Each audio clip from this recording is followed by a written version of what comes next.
Madame la Première ministre, chère Édith Cresson, Mesdames et Messieurs les parlementaires, Mesdames et Messieurs les maires, Mesdames et Messieurs les présidentes et présidents, chers amis, c'est à l'initiative d'Ariel Veil et de nos amis parisiens de la Convention que nous nous retrouvons cet après-midi dans cette salle, dont le nom est, en cette semaine qui s'achève, particulièrement emblématique. En nous rassemblant ici, après le vote par le Parlement de l'inscription de l'interruption volontaire de grossesse dans la Constitution de notre République, et au surlendemain de la Journée internationale des droits des femmes, nous avons voulu célébrer le courage et la détermination d'Olympe de Gouges. Écrivaine engagée, elle s'est battue toute sa vie durant pour la reconnaissance des droits civils et politiques des femmes et pour l'abolition de l'esclavage des Noirs. Sa lutte, sans trêve ni pause pour la dignité humaine, lui a valu la haine féroce de ceux qui, avec cynisme, faisaient commerce de la traite des êtres humains. Elle paya de sa vie, sous la terreur, son combat pour l'universalisme, pour l'égalité et pour la liberté. Elle n'aurait pas admis, non, elle n'aurait pas admis, Olympe de Gouges, qu'on pût exclure d'une manifestation des femmes au seul motif qu'elles étaient juives.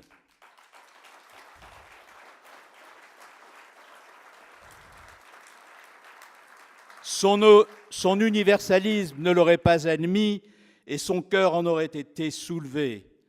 Qu'elle soit aujourd'hui célébrée pour son dévouement à la plus grande des causes, celle que nous avons toutes et tous ici en partage, le respect fondamental, profond, définitif de la personne humaine. Mes amis, nous nous retrouvons une fois encore nombreux. Militants de l'espérance, vous savez que tout devient possible lorsque des femmes et des hommes mobilisent leur énergie au nom d'une certaine idée de la France. Comme lors de la très belle rencontre de Créteil, nous sommes tous ici habités par la gravité du moment que nous vivons.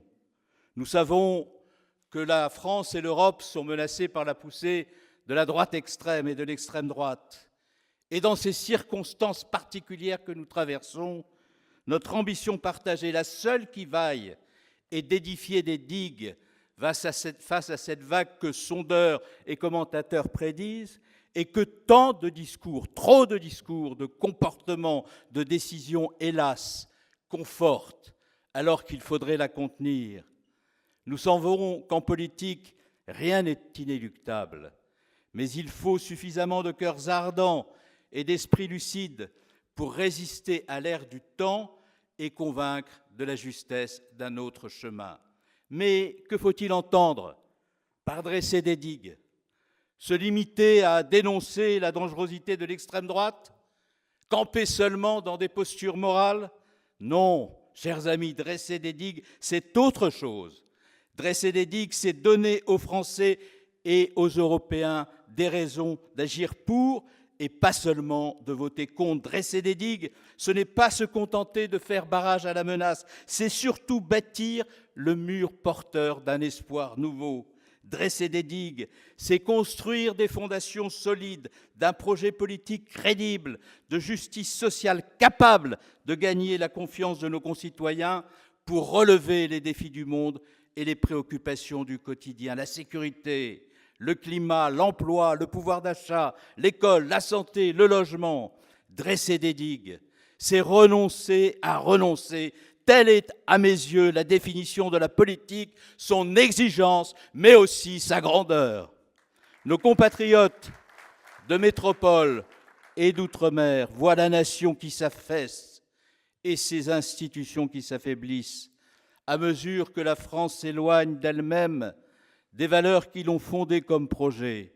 Oui, la France que nous aimons, la nation de citoyens, celle que nous voulons pour nos enfants et nos petits-enfants, est éprise de laïcité, comme vous l'avez admirablement dit, cher Guillaume Lacroix, par amour de la liberté, mais aussi par refus de voir la communauté nationale se dissoudre en groupes hostiles, se faisant face et convoitant les individus comme autant de clientèles électorales à capter ou à conserver. Nous voyons des partis faibles, réduits à l'état d'appareils électoraux entretenant des ambitions parfois dérisoires pour leurs propres leaders, cédés à tous les travers de la communication numérique et au narcissisme d'une époque. Ces organisations-là font la part belle aux séductions court-termistes, au détriment des convictions sincères. Dans notre pays, je sens revenir au galop l'esprit de la 4e République, non pas celle des partis, dont le général de Gaulle redoutait à juste titre les effets délétères, car il faudrait pour cela que des partis existent, mais plus prosaïquement celui des appareils fatigués, dont la stratégie se résume aux récompenses pour services rendus. Sous la 4e République, il fallait un nouveau gouvernement tous les 6 mois. Désormais, il faut 6 mois pour faire un gouvernement. C'est bien là la seule différence. Et puis, vous êtes là pour cela. C'est cela qui fait battre votre cœur. Il y a la gauche que nous aimons, notre famille à laquelle nous lie une indéfectible fidélité, celle sur laquelle nous fondons nos espérances et à laquelle nous appartenons. Notre conviction profonde est que sa recomposition doit s'accomplir dans la fidélité à l'esprit de ceux qui parvinrent à la porter au pouvoir ou qui inspirèrent sa politique à l'heure décisive des choix. Je ne veux pas ici me plonger trop longtemps dans l'histoire, mais il faut savoir dès lors que l'on est déterminé à donner la direction d'où l'on vient, car on ne peut pas donner la juste direction si l'on ne sait pas quelles sont les racines, si l'on ne sait pas quelles sont les références, si l'on ne sait pas quelles sont les valeurs que l'on a au fond du cœur et qui permettent de ne jamais perdre sa boussole. Je pense à Léon Blum, le collaborateur, l'ami, le continuateur de Jaurès, sur lequel une partie de la gauche et de la droite extrême déversèrent leur haine avec cette propension à l'excommunication déjà présente, dont les plus sectaires savent toujours se montrer capables. Je pense à Clémenceau, radical, qui affronta tant de caricatures et d'injures, lui dont l'ardeur républicaine sauva notre pays de l'abîme durant la Grande Guerre. Je pense à Pierre Mendès France et à Michel Rocard, dont l'exigence intellectuelle nous montre aujourd'hui encore le chemin, pour peu toutefois qu'on veuille encore l'emprunter. Je pense à Jacques Delors, qui usa de la sincérité de ses convictions avec le concours de Pierre Mauroy pour que la France demeurât fidèle à ses choix européens, en menant auprès de François Mitterrand l'indispensable redressement du pays. Et je pense aussi, je pense toujours, je pense fidèlement à François Mitterrand, à sa foi européenne, à ses discours, à sa connaissance sensible de nos paysages, à sa vision qui ont inscrit dans l'histoire du continent et de notre pays une marque profonde et toujours inspirante. Et puis il y eut Lionel Jospin et François Hollande qui accédèrent aux responsabilités en affrontant bien les crises et en rendant possible dans la vie et dans la loi, en dépit des contraintes et des contestations, des conquêtes pour la justice sociale et les droits les plus vulnérables, qu'elles viennent, ces conquêtes, à être menacées, et chacun mesure alors toute leur portée. Nous sommes tous ici, par-delà nos différences, par-delà nos choix à l'occasion de telle ou telle échéance électorale, la gauche qui aspire à gouverner, la gauche qui sait que l'exercice du pouvoir n'est pas une mer d'huile, la gauche qui ose changer le cours des choses au risque de l'impopularité du moment parce qu'elle n'a pas d'autre préoccupation que l'intérêt supérieur du pays. Nous ne sommes pas la gauche des postures, nous ne sommes pas la gauche des postures tribuniciennes, des provocations blessantes, des mises en cause personnelles, des injures sans cesse réitérées. Voilà pourquoi, invariablement, inlassablement, certains s'acharnent à empêcher le rassemblement auquel une immense majorité d'électeurs de gauche aspire. Les adeptes du bruit et de la fureur veulent la disparition de la gauche de gouvernement pour consacrer la gauche de l'emportement, celle qui parle des grands soirs mais jamais des petits matins, qui confond la critique et la politique, se privant ainsi pour longtemps, peut-être même pour toujours, de présider, de gouverner, de transformer.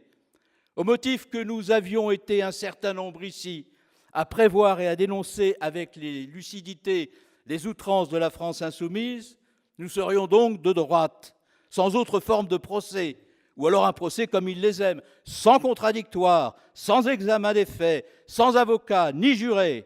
À force de ne plus voir ni savoir où est la gauche, certains ne font que desservir le camp du progrès et faire le jeu des réactionnaires. Aucune intimidation, entendez-moi bien, aucune intimidation, ni aucun mensonge ne nous feront varier de ton ni de direction. Nous sommes la gauche républicaine et humaniste, sans le rassemblement de laquelle la gauche sera pour longtemps éloignée du pouvoir et la démocratie pour longtemps privée d'une alternative crédible. Nous sommes pour le respect du pluralisme de la presse, contre le fichage des journalistes en raison de leurs opinions personnelles et désireux que la confrontation démocratique soit compatible avec le respect dû à chacune et à chacun. Et pour ce motif-là, nous serions de droite? Non. Nous sommes la gauche de l'apaisement, de la concorde et de l'altérité. Nous appelons terroristes les organisations dont les exactions les désignent comme le nouveau visage de la barbarie et du totalitarisme. Et pour cette raison-là, nous serions de droite? Non. Nous sommes la gauche qui refuse de confondre la lutte contre l'islamisme avec je ne sais quelle mise en cause de nos compatriotes de confession musulmane. Et nous respectons l'état de droit et ses principes, dont la séparation des pouvoirs et le respect des institutions. Parce que nous sommes ici tous les héritiers de Robert Badinter, car nous considérons comme lui que le droit est la justice débarrassée de son instinct, qu'il est un antidote à la violence et qu'à cet égard, l'indépendance de l'autorité judiciaire est la plus solide des digues face à l'arbitraire.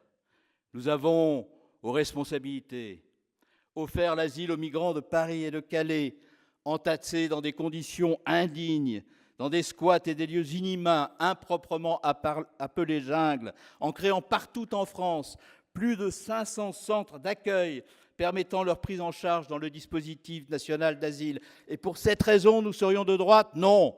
Nous sommes la gauche qui n'esquive pas le débat sur l'immigration avec la droite, précisément parce que nous n'opposons pas accueillir et maîtriser, réguler et intégrer, attachés que nous sommes à la conception républicaine de la nation, communauté d'adhésion à des valeurs et contrats fondés sur le droit du sol.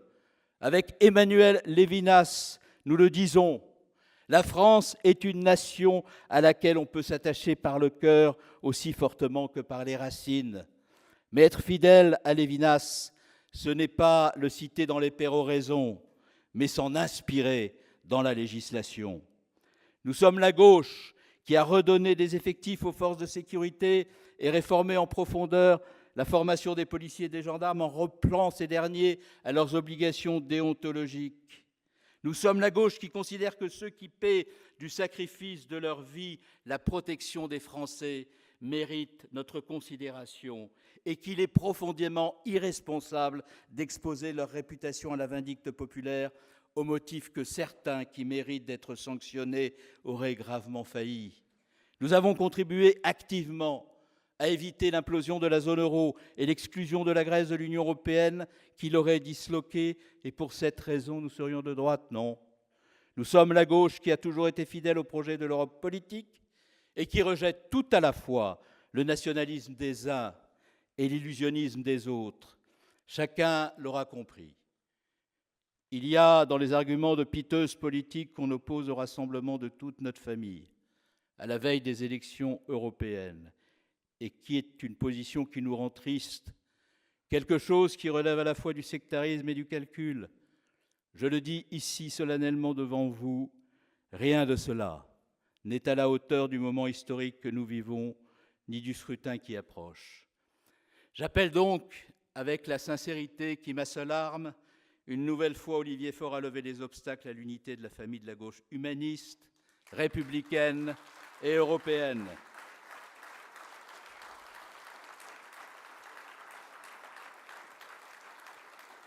Je l'appelle à cela avec la même force sincère que celle qui m'a conduit à soutenir Raphaël Glucksmann dans un meeting de Lyon, alors que la précédente campagne s'achevait à peine et qu'ils étaient au-dessous de la barre des 5% et qu'ils avaient besoin à ce moment-là de voix qui soit suffisamment forte pour convaincre les électeurs de les aider à passer la barre des 5%. À l'époque, je n'étais pas de droite, mais à l'époque, j'étais déjà le même que celui que je suis aujourd'hui. Je me permets de le rappeler dans cette salle Olympe de Gouges. Alors, assez de calculs, assez de combines dans l'arrière-boutique de César Birotteau.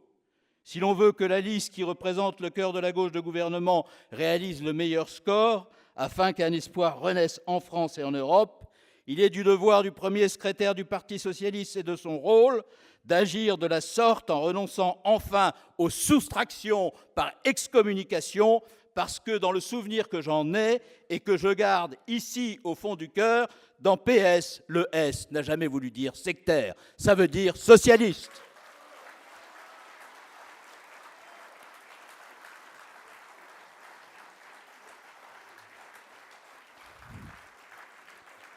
Chers amis, le monde vit un temps de bascule.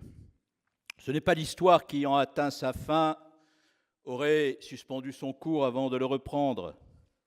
C'est l'Europe qui redécouvre que le temps humain est un temps historique, dont on ne peut s'extraire, et souvent un temps tragique, dont on ne peut non plus s'abstraire. Lorsqu'on est citoyen d'un continent, qui est aussi une idée, je veux parler de l'humanisme des anciens et des modernes. Et lorsqu'on est membre d'une famille politique, la nôtre, celle de la gauche démocratique, qui l'a fidèlement bâtie et continuellement servie, un triple devoir de fidélité, de lucidité et de volonté s'impose. La fidélité d'abord à des valeurs dans le chaos du monde, le droit face à la force, la justice face à la marchandisation, la sobriété désirable après le productivisme plutôt que la décroissance, l'éthique face à la technique, le multilatéralisme contre le nationalisme et l'impérialisme, les valeurs des Européens, vous le savez mieux que quiconque, parce que Européens vous l'êtes ardemment, font la valeur de l'Europe. Une construction politique unique dans l'histoire de l'humanité, et sur une terre meurtrie par des guerres, la plus longue période de paix depuis la Pax Romana. Charbon et acier, traité de Rome, Erasmus, ça a été évoqué, et euro, terrorisme et pandémie. L'Union européenne n'est pas seulement la preuve pour les Européens qu'ils peuvent vivre sans se déchirer. Elle est un message à tous les belligérants du monde, à tous les peuples ennemis, que la réconciliation et la coopération sont possibles. Face au réel, la lucidité est une obligation. Nous vivons, vous l'avez tous dit, dans un monde dangereux. Et ne pas l'admettre, c'est le rendre plus dangereux encore. La tolérance et la tempérance, vous en avez conscience, ne sont pas les vertus les mieux partagées. L'ont-elles d'ailleurs été à un moment de notre histoire? Sans doute non, diront les plus cyniques, qui ne prennent pas la mesure de l'épuisement et peut-être de l'achèvement sous nos yeux d'une époque à nulle autre pareille. Je veux parler de celle d'après 1945, qui, en même temps que la guerre froide et bien des conflits régionaux, vit l'édification d'un système international, certes, encore et toujours fondé sur les nations, mais où le dialogue et la paix demeuraient encore possibles. Cette époque fut aussi celle de la chute du mur de Berlin et de l'effondrement du glacis soviétique. On se prit alors à rêver, pour les plus optimistes d'entre nous, parfois naïvement j'en conviens, d'une globalisation multipolaire, d'un développement partagé, d'une marche qui ne soit pas simplement celle du marché. Aujourd'hui, l'Occident, comme s'il s'agissait d'un bloc, est mis en cause par des régimes ou des organisations qui ont la démocratie, la dignité humaine, la séparation des pouvoirs, les libertés publiques en horreur et parfois même en haine. Sur terre, en mer, dans les airs, par le cyber, les dictatures et les démocratures sont en campagne contre les sociétés de liberté, au seul motif qu'elles offrent à leur peuple l'horizon d'une autre vie que la surveillance généralisée, la censure et l'oppression. Voilà pourquoi les geôliers de Poutine ont tué froidement Alexis Navalny. Voilà pourquoi nous lui rendons hommage aujourd'hui, à lui, l'homme courage.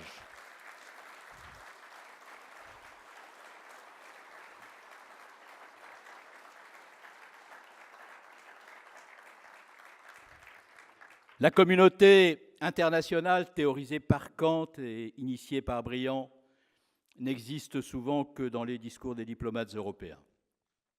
Il y en a quelques-uns dans la salle Ils se sont exprimés, je salue leur sagesse. Mais un relativisme croissant frappe les droits humains. Les BRICS déploient une banque alternative au Fonds monétaire international.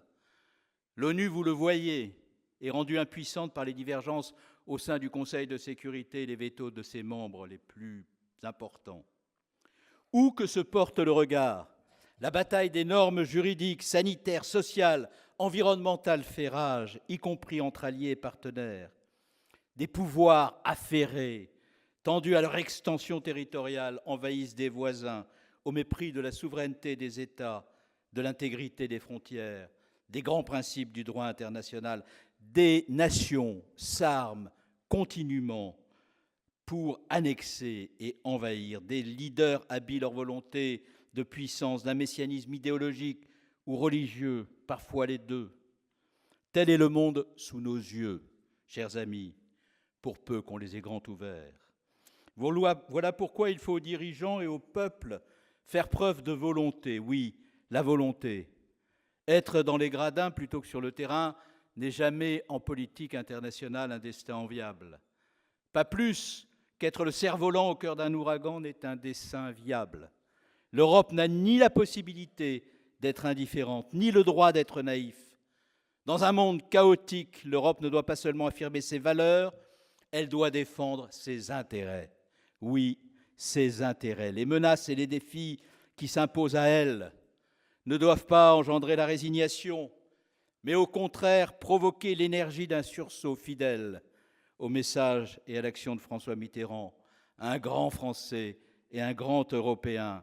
Je n'ai jamais pensé que le socialisme ou l'universalisme était un irénisme, un angélisme, encore moins un fatalisme. Femmes et hommes, vous êtes là, devant moi, pour qui l'humanisme est l'idéal. Nos convictions et nos constats doivent dicter nos analyses et nos comportements, nos choix et nos actions. Dans le bruit médiatique, gît le grand désert programmatique. Face à la préférence pour l'anecdotique, beaucoup de Français s'interrogent, et avec eux, grand nombre d'Européens. Pourquoi aller voter aux élections européennes ? Et vous avez tous à l'esprit que le dimanche 9 juin prochain, il ne s'agira pas seulement, ni même d'abord, de désigner les 81 Français qui, parmi les 720 députés européens, siégeront pendant 5 ans au Parlement de Strasbourg, lui donneront une présidence avant d'élire celle de la Commission, puis exerceront leur pouvoir de contrôle législatif, budgétaire jusqu'en 2029. Le 9 juin, il s'agit bien davantage de dire dans quelle Europe nous voulons vivre. Il s'agit pour les citoyens de dire s'ils veulent une Europe benoîtement sous la coupe des orientations d'agenda dictées par les autres puissances, ou s'ils veulent une Europe libre de choisir son propre destin. Car l'avenir de l'Europe ne saurait en aucun cas dépendre des agendas de Vladimir Poutine ou de ses humeurs, des rapports de force au sein du Parti communiste chinois ou du vote des électeurs de l'Iowa. Non, l'avenir de l'Europe, c'est aux Européens et à eux seuls de l'écrire et de l'accomplir. Le 9 juin prochain, parce qu'elle a rendez-vous avec son histoire, l'Europe a rendez-vous avec elle-même. C'est pourquoi le 9 juin, nous voulons mettre de l'Europe sincèrement dans la gauche et mettre de la gauche, et si possible le plus possible la nôtre, dans l'Europe. Le moment pour l'Europe, nous l'avons dit toutes et tous, est historique, car les menaces qui mettent au défi nos valeurs et notre cohésion sont historiques. Continent de paix, forgé dans l'horreur de 2 conflits mondiaux, la guerre est aux portes de l'Union désormais. Continent du droit des peuples et du droit entre les nations, l'arbitraire de la force incarnée par Poutine est, depuis qu'il a envahi l'Ukraine, à nos frontières. Elle menace cette agression, l'équilibre du monde. Continent de la coopération, l'Europe découvre que les coopérations géopolitiques et économiques sont plus inaccessibles qu'elles ne l'étaient jadis, comme en témoignent les délibérations au sein des Nations désunies, où certains accords commerciaux déséquilibrés, qui procèdent désormais de deals bilatéraux, ignorant du respect des règles communes, certes, de la nécessaire loyauté commerciale, mais aussi des droits fondamentaux des travailleurs ou des exigences environnementales. Continent dont l'ancrage dans l'alliance des démocraties est philosophique, politique et militaire. L'Europe conçoit désormais que les États-Unis, si Trump venait à être réélu dans moins d'un an, pourraient se désengager de l'Alliance atlantique, c'est-à-dire de la défense de l'Europe en cas d'agression. Continent de la séparation entre la loi et la foi, de l'égalité entre les femmes et les hommes, l'Europe a été la cible d'attentats d'une barbarie sans précédent depuis la guerre, orchestrés par le terrorisme islamiste, dont la menace n'a pas encore disparu. Continent de l'esprit critique, l'Europe est aussi celui où parfois la critique remplace l'esprit, où ses fondations, le contrat social, la laïcité, le refus du déterminisme et du communautarisme sont dénoncés par une partie de ceux qui leur doivent ce qu'ils sont, des citoyens libres de penser, de s'exprimer, de créer, d'aller et de venir, d'entreprendre et de dénoncer. Les défis qui s'imposent à nous, comme au reste de l'humanité, ont une dimension tellurique. Face au changement climatique dont les manifestations sont de plus en plus fréquentes et de plus en plus violentes, la transition énergétique et écologique doit s'accélérer, ce qui signifie pour nous, sociodémocrates, républicains, humanistes, des investissements, des financements, des équipements qui soient à la hauteur des défis. Face aux plateformes digitales dont les visées et les ressources rivalisent désormais avec celles des États, alors même que les dirigeants de ces structures n'ont aucune légitimité émanant du suffrage. Des limites doivent être fixées à la technologie et à l'hubris pour préserver les biens communs. Je veux parler de la biodiversité, de la santé, des libertés, de l'alimentation et de la culture. Face aux terroristes islamiques, cyber ou mafieux, les gouvernements doivent pouvoir prévenir, agir, punir efficacement dans le respect scrupuleux des principes de l'état de droit. Face au développement économique de l'Asie et d'abord de la Chine, de l'Inde, de l'Amérique latine, de l'Afrique, l'Europe mesure les conséquences de son affaiblissement voulu en matière agricole, industrielle, technologique, énergétique. En Europe, nous parlons trop souvent de souveraineté pour conjurer nos dépendances et nos déficiences. Mais la souveraineté, chers amis, n'est pas un argument de tribune, un concept pour se donner bonne conscience, encore moins un argument pour rassurer les peuples. Non, la souveraineté, elle aussi, procède de la volonté des peuples et de la résolution des États à demeurer libres face à leur destin. Dans ce moment de bascule pour l'Europe, 3 chemins politiques sont absolument sans issue. Il y a d'abord l'impasse que constitue l'extrême droite. Elle se présente, dit-elle, pour siéger au Parlement. Mais en même temps, de ce Parlement, elle aspire profondément à la suppression. Siéger. Si seulement elle siégeait l'extrême droite française. Le président du Rassemblement national est membre d'une commission. Connaissez-vous son nom? La commission des pétitions. À calculer ses absences, on se dit qu'il pétitionne seulement pour ne pas avoir à siéger. Dans l'hémicycle, M. Bardella et ses collègues avoisinent avec les anti-IVG et sa coquine avec les anti-droits des personnes LGBT. Il siège entre la Ligue du Nord de M. Salvini, qui, quand il ne prononce pas des discours en Italie sur le même balcon que Mussolini, propose de recenser les Roms, la belle affaire, et l'Alternative für Deutschland, AfD, qui plaide en Allemagne pour la remigration, c'est-à-dire pour l'expulsion à grande échelle des étrangers et des Allemands d'origine étrangère. Il paraît qu'ils ont changé de nature, mais moi, je vous dis qu'ils n'ont pas changé de programme. À Strasbourg, M. Bardella et ses collègues du RN ne participent pas, ou quasiment pas, à l'élaboration des textes législatifs. Ils se contentent de s'opposer quasiment à tout ce qui est pertinent. Non sans inconstance, d'ailleurs, dans leur vote au Parlement européen, dans leurs votes successifs, ni sans incohérence, d'ailleurs, avec leur vote à l'Assemblée nationale en France, ou dans leur programme présidentiel. Il faut dire qu'ils ont changé de programme présidentiel à chaque élection présidentielle, quand ils n'ont pas changé de programme pendant même le cours de l'élection. Je me souviens d'eux lorsque nous étions confrontés à la crise terroriste, que nous devions faire face à ces attentats et que l'État tout entier, mobilisé autour de la volonté de prévenir le risque terroriste, augmentait les moyens de la police, de la justice, des services de renseignement et engageait avec le concours d'un certain nombre d'alliés européens une action inédite à Bruxelles pour que nos concitoyens fussent protégés de la souffrance que leur infligeaient ces attentats terribles. Je me souviens de la loi sur le renseignement destinée à faire en sorte que notre pays, qui disposait d'une loi sur le renseignement qui datait d'une époque où il n'y avait ni téléphone portable ni Internet, puisse avoir les moyens d'agir contre les islamistes alors que ceux-ci communiquaient par des moyens cryptés.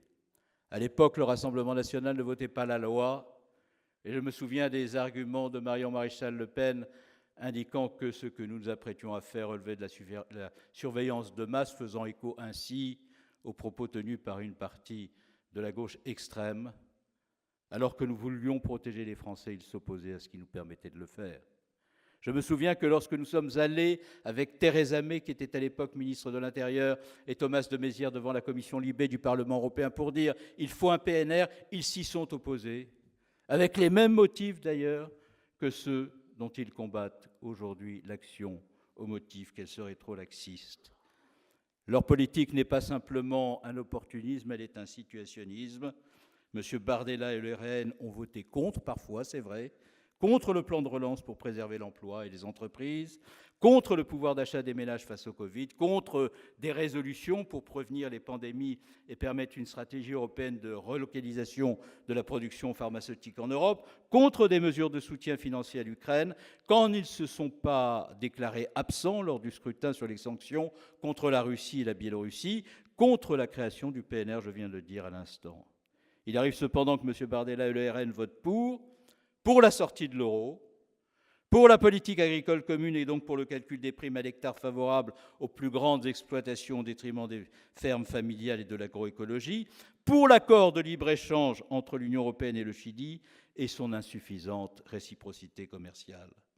Mais au Parlement, il y a aussi la régression de l'extrême gauche. C'est la régression que l'outrance inflige à la gauche en tournant si souvent le dos à l'internationalisme et à la construction européenne qui, de Jaurès à Delors, en passant par François Mitterrand, Lionel Jospin et François Hollande, l'ont inspiré. C'est aussi d'ailleurs la régression qui menace la France, quand plane l'ambiguïté face aux dictatures proches ou lointaines, et que nos alliances parmi les démocraties avec elles sont mises en cause.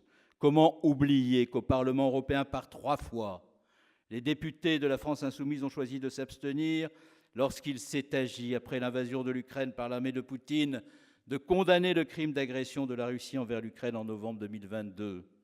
Puis, quelques jours plus tard, lorsqu'il s'est agi de condamner les exactions des milices de Wagner. Et encore, le mois dernier, après la mort de Navalny, que de pusillanimité à mettre en cause le régime de Poutine, responsable de son empoisonnement, puis de son emprisonnement, pour finalement terminer par son assassinat.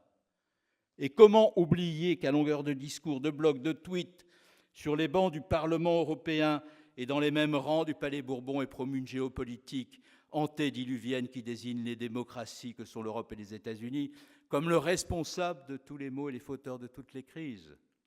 Les décibels sont dans les aigus quand il s'agit de condamner Joe Biden, mais les voix se font doucereuses, parfois même inaudibles quand il s'agit de qualifier Vladimir Poutine pour ce qu'il est. Dénoncer l'union des 27, fustiger l'Alliance Atlantique, et pour remplacer leurs liens par quoi? Avec qui? Alors même que les empires sont chaque jour plus agressifs, on ne sait pas. Peut-être par un accord jadis brandi pendant une campagne présidentielle avec l'Alliance bolivarienne pour les Amériques, organisation fondée il y a 20 ans par Hugo Chavez et Fidel Castro, dont Maduro, qui tire à balles réelles sur son peuple, est membre actif, où l'Iran et la Syrie, qui sont de grandes démocraties, sont présents à titre d'observateurs. Enfin, dans cette élection, il y a l'immobilisme de l'extrême centre, qui est aussi la nouvelle droite. Que le président de la République soit un Européen sincère ne fait dans mon esprit aucun doute. Et pourquoi ne pas reconnaître d'ailleurs qu'au cours des dernières années, la construction européenne a renoué, comme nous avions commencé à le préparer entre 2012 et 2017, avec un certain degré d'interventionnisme nécessaire. Ce que notre cher camarade Henri Weber, chère Fabienne, avait appelé le keynésianisme vert. En 2022, l'Europe a diversifié ses sources d'approvisionnement, en gaz notamment, et mis fin à sa dépendance à l'égard de la Russie. Face au Covid, en 2020 et 2021, l'Europe a adopté un plan de relance de 800 milliards d'euros pour soutenir les États membres et émis une dette commune pour financer les transitions écologiques et numériques. Reste que ces évolutions, qui seraient intellectuellement malhonnêtes de contester, doivent beaucoup aux circonstances et aux crises. Mais surtout, et c'est là ma préoccupation depuis 2017 en France, et singulièrement au cours des dernières semaines, on peine à trouver la cohérence dans l'action de l'actuel pouvoir. Quelle cohérence y a-t-il à éprouver le Green Deal et sa taxonomie en Europe et en même temps à réduire de 2 milliards d'euros les crédits dédiés à la transition écologique dans notre pays?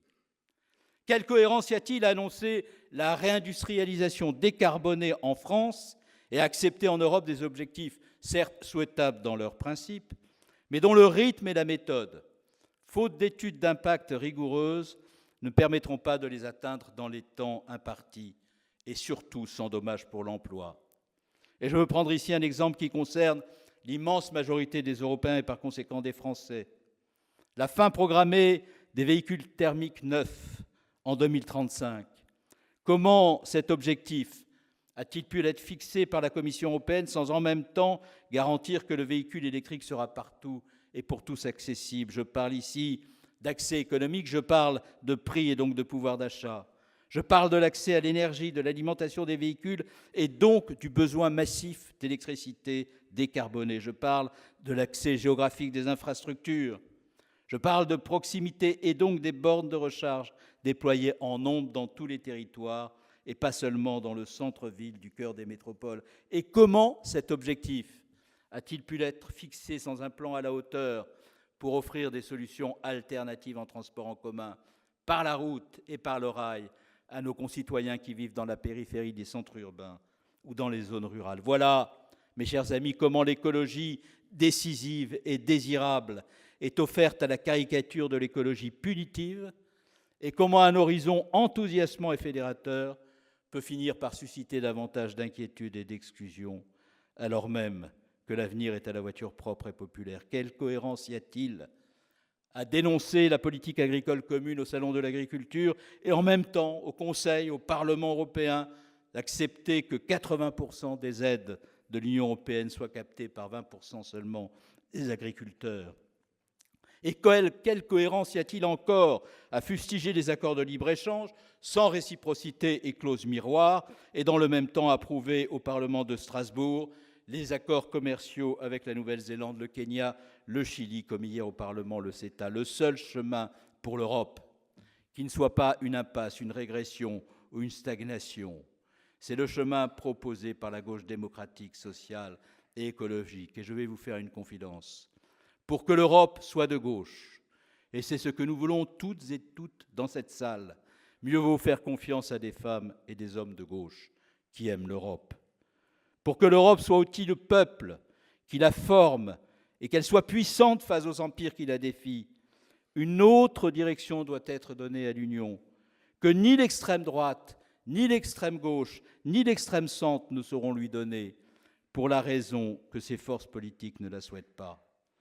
Il ne s'agit pas ici de présenter un programme exhaustif pour l'Europe, mais d'indiquer 4 chantiers qui doivent être impérativement engagés dans les prochaines années si nous voulons une Europe qui protège et qui progresse, qui prépare et qui répare, qui affirme ses valeurs et qui défende ses intérêts.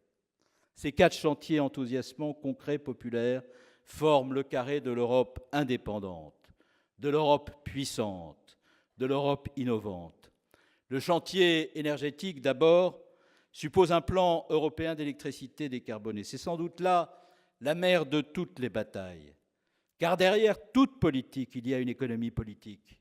Nous la voulons juste et efficace.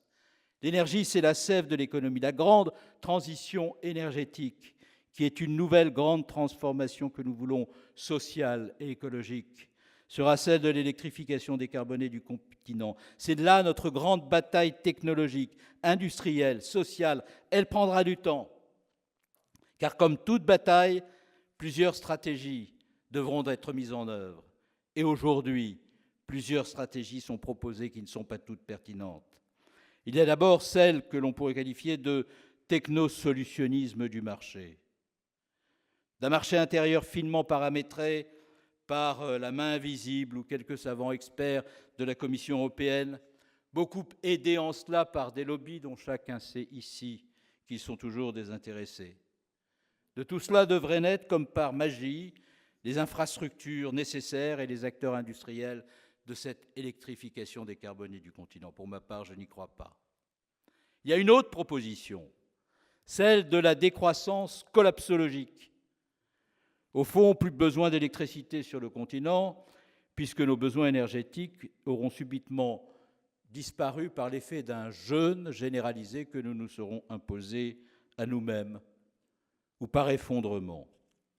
Et pour les quelques besoins en énergie incompressible, ceux dont nous aurons besoin pour chauffer nos maisons et éventuellement nous éclairer, il paraît que l'autoproduction individuelle en boucle locale y pallierait entièrement. Je n'y crois pas non plus. Et je regrette d'ailleurs que certains responsables, fort heureusement minoritaires de mon parti, sans doute impressionnés par l'extrême gauche, versent dans cette décroissance collapsologique. Quant à l'extrême droite, il semblerait bien qu'elle n'ait pas de plan du tout, ce qui me permet d'être plus court que je ne l'avais prévu.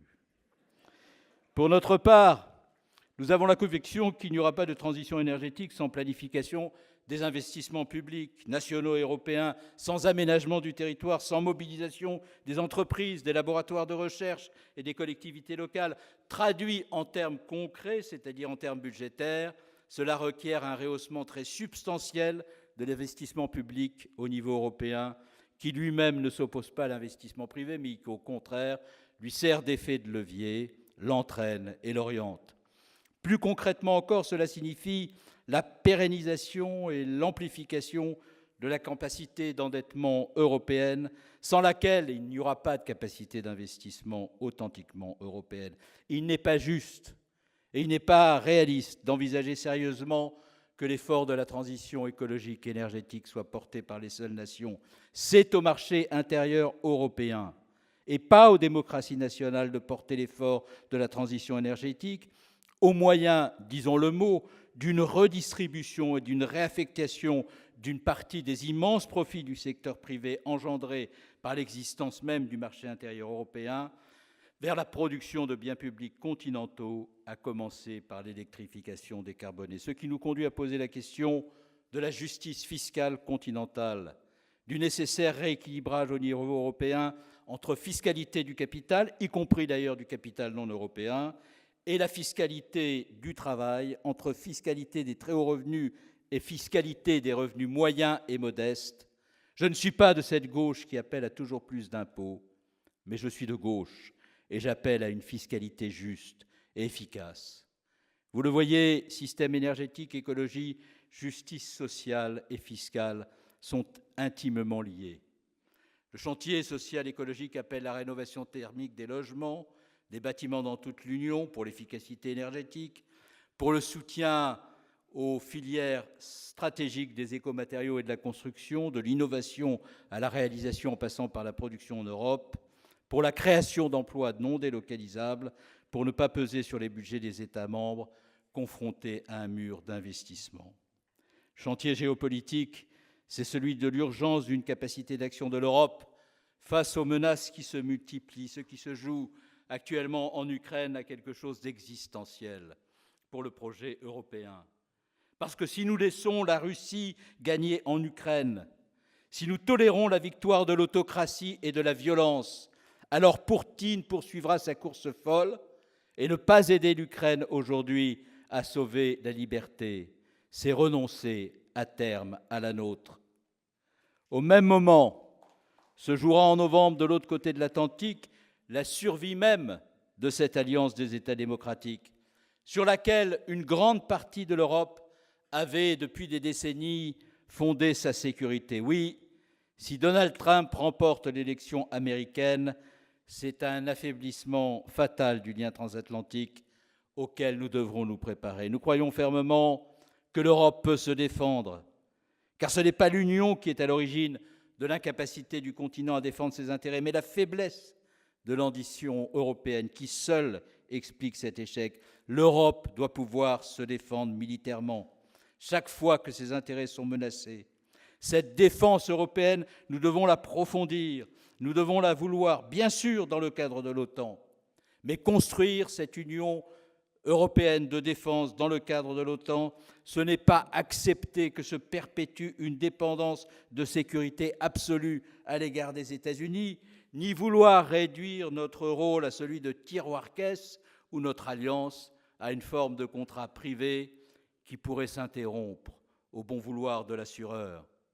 C'est au contraire y bâtir un pilier européen fort qui nous mette en capacité de nous défendre seuls si cela devenait nécessaire. C'est assumer l'ambition d'une véritable politique industrielle de défense, un fonds européen de défense puissant, des mécanismes d'achat groupés et d'abord au profit de l'Ukraine.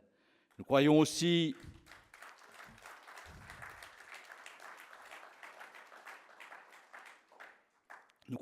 que l'Europe peut défendre efficacement ses frontières dans le respect scrupuleux des droits humains, en redéfinissant, pour le clarifier, le mandat de l'agence Frontex et en œuvrant à la mise en place d'un système d'asile unifié à l'échelle européenne. Nous croyons que l'Europe doit se doter des moyens de défendre ses intérêts économiques et juridiques lorsque d'autres grands pays utilisent de plus en plus leurs droits dans un cadre extraterritorial pour atteindre nos entreprises.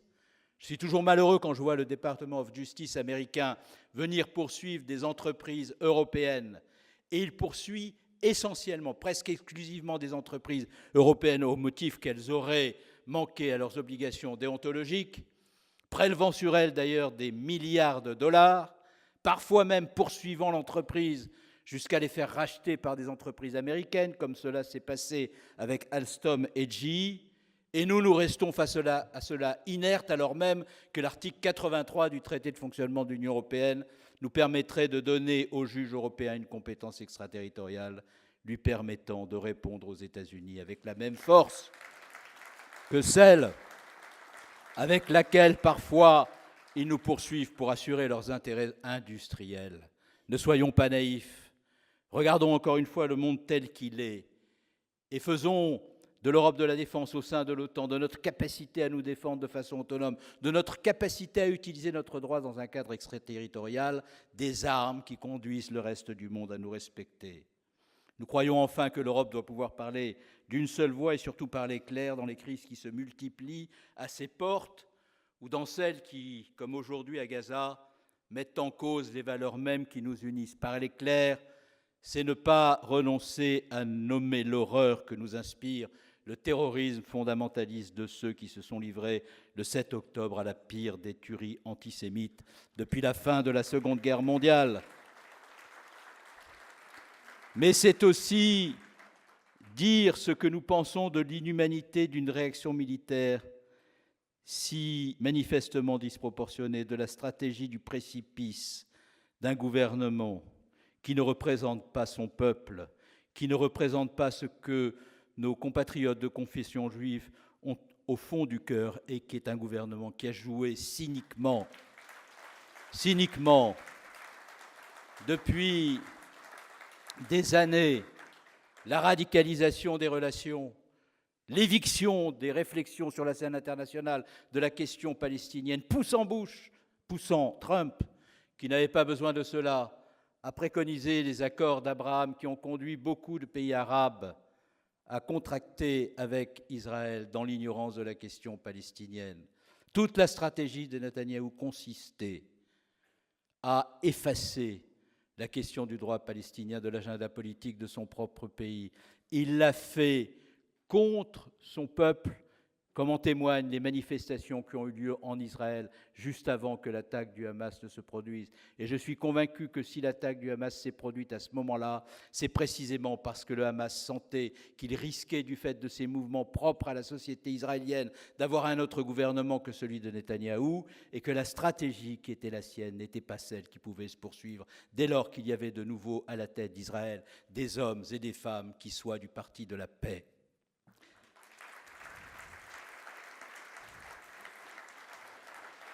Enfin, il n'y a pas d'Europe sans projet démocratique, il n'y a pas de projet démocratique sans citoyenneté, il n'y a pas de citoyenneté sans jeunesse. On a parlé d'Erasmus à juste titre, mais Erasmus, c'est 1% de la jeunesse européenne qui se trouve concernée. Nous devons créer les conditions pour l'éveil à la citoyenneté, pour le renforcement du sentiment européen, pour le développement de l'ardeur européenne, pour maintenir intact le feu de la construction européenne dans le cœur des plus jeunes générations, un Erasmus qui permette à ces générations, quel que soit leur parcours personnel, professionnel, éducatif, d'avoir à un moment de ce temps de la jeunesse l'occasion de faire un stage, de travailler dans une entreprise, de traverser les frontières pour aller dans une autre université et de connaître pendant une durée de 6 à 12 mois cette expérience d'ouverture à l'Europe qui serait, si elle était possible et financée, une extraordinaire occasion de renforcer le sentiment d'appartenance à l'Europe. Vous l'avez compris, chers amis, nous sommes la gauche fidèle à la République. Nous sommes la gauche fidèle à l'Europe. Nous sommes la gauche de l'universalisme et de l'internationalisme. La gauche qui ne perd jamais de vue la justice sociale, mais qui regarde en face la réalité géopolitique du monde, les conditions de vie de nos concitoyens, notamment celles des salariés, des ouvriers, des agriculteurs, de tous les travailleurs, dont il est triste de constater que désormais, pour comprendre ce qui les motive, ce qui les inquiète, ce qui pourrait éventuellement leur faire espérer, nous avons besoin de recours à des cabinets spécialisés dans le sondage des âmes, alors même qu'être membre du Parti socialiste, jadis, et de la gauche républicaine, ne signifiait rien d'autre que de se sentir sensiblement, instinctivement, naturellement, comme le représentant de ces catégories populaires dont il faut attendre longtemps dans la déclinaison de la liste pour trouver le premier de ces représentants. Nous sommes la gauche. Oui, vous pouvez applaudir ça. C'est utile.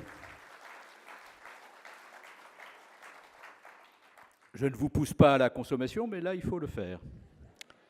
Nous sommes la gauche qui veut gouverner.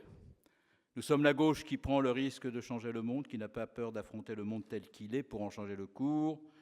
Nous sommes la gauche des mises à l'épreuve des faits, la gauche qui cherche, la gauche qui doute parfois, qui écoute, qui s'ouvre à ceux qui ne pensent pas comme eux nécessairement, par goût du débat, par passion de convaincre. Nous sommes la gauche qui propose, porteuse de solutions adossées à des convictions. Et puis nous sommes aussi, chers amis, fidèles à un héritage. Cet héritage, il nous dépasse et il nous porte. Et nul d'entre nous ici n'a l'intention de le trahir. Nos convictions, ancrées en nous et qui viennent de si loin, n'ont pas besoin de radicalité violente pour s'exprimer. Elles sont incompatibles avec l'outrance, avec l'injure qui blesse, avec l'insulte destinée à atteindre. Elles considèrent, cette gauche, l'insulte et l'invective comme des manières d'abaissement. Notre gauche aspire au rassemblement des humanistes et des républicains, à cette alliance qui rime avec espérance, à cette alliance qui vous rassemble, qui vous ressemble et qui vous porte. Alors je voulais vous le dire pour finir, soyez vous-même.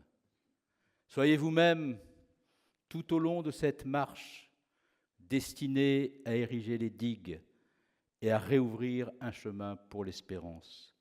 Surtout, ne changez rien et ne vous laissez pas impressionner. Et poursuivons ensemble le combat pour les causes que nous croyons justes. Tout le reste viendra de surcroît. Devant vous, je prends l'engagement de le faire avec vous. Merci. Merci pour votre présence. Merci pour votre combativité. Merci pour votre sincérité. Merci pour votre ardeur au combat. Vive l'Europe, vive la République et vive la France.